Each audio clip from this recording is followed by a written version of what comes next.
కేసీఆర్ కుటుంబంలో ఎలాంటి లుకలుకలు లేవు అనేది. ఏ లుకలుకలు అసలు ఎందుకుంటే ఉమ్, కానీ లుకలుకలు కాదు కానీ ఒక్కటన్నా ఉమ్, చెద్దరి కప్పుకుని బతికిన రోజు ఒక్కటే మంచంలో పండుకున్న రోజు లేకపోతే కింద సాప మీద పండుకున్న రోజు ఒకల మీద ఒకరు కాలేసి పండుకున్న రోజు చెద్దరు చలి పెడతా అంటే చెద్దరు ఇగ్గుకొని కప్పుకున్నంత ప్రేమ అయితే బెడ్రూమ్లు కట్టుకున్నాక ఉండదు. ఉండదు.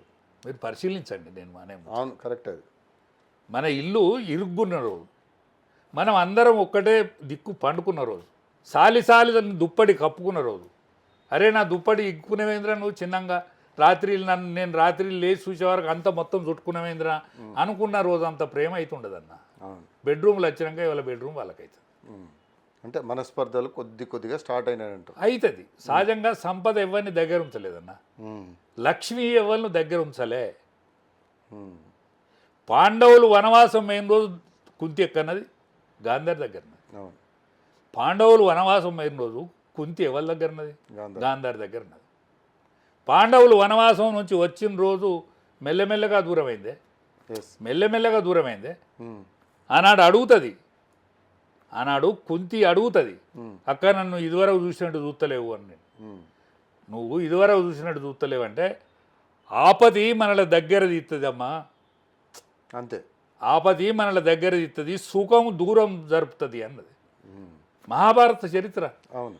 ఆపద అనేది దగ్గర తీస్తుంది. ఆపత్కాలం ఉన్నప్పుడు మనం అందరం కలిసి ఉంటాం. సంపద ఎవరిని నిమ్మలంగా ఉండనియలేదు ఈ భూమి మీద. సంపద ఎవరిని కూడా తృప్తిగా బతకనియలే.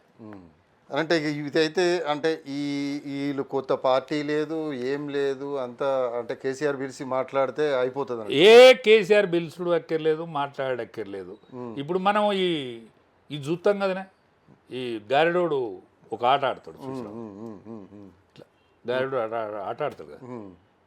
వాడు ఏమంటాడంటే ఒక దస్తి ఎత్తాడు. అవును. ఒక ముంగీసు ఉంటుంది పక్కన. ఒక ముంగీసు ఉంటుంది. నాగుపాము. ఒక బుట్టలు ఉంటుంది. అది బుట్టలు ఉంటుంది. అందరి జగ్గెత్తాడు. సప్పట్లు కొట్టు అంటాడు. సప్పట్లు కొట్టు అని పాము ముంగి దెబ్బలాట అంటాడు. అంటే దస్తే ఉంటుంది. అంతే. పాము ముంగి దెబ్బలాట అంటాడు. ఓ పూరగాన్ని తీసుకొస్తాడు. వాటి మీద ఒకటి కప్పుతాడు. వాటి మీద ఒకటి కప్పి వాడిని దడదడని చప్పుడు చేయాలి అని అందరినీ చప్పట్లు కొట్టిస్తాడు. ఈ పూరగాడు మాయమవుతాడు. ఎట్లా అంటే ఇది తీస్తాడు. అంతే. పూరగాడు మాయమైపోతాడు. అక్కడ దస్తి ఉండదు. పాము ఉంటుంది, ముంగిస్తుంటుంది. అవును.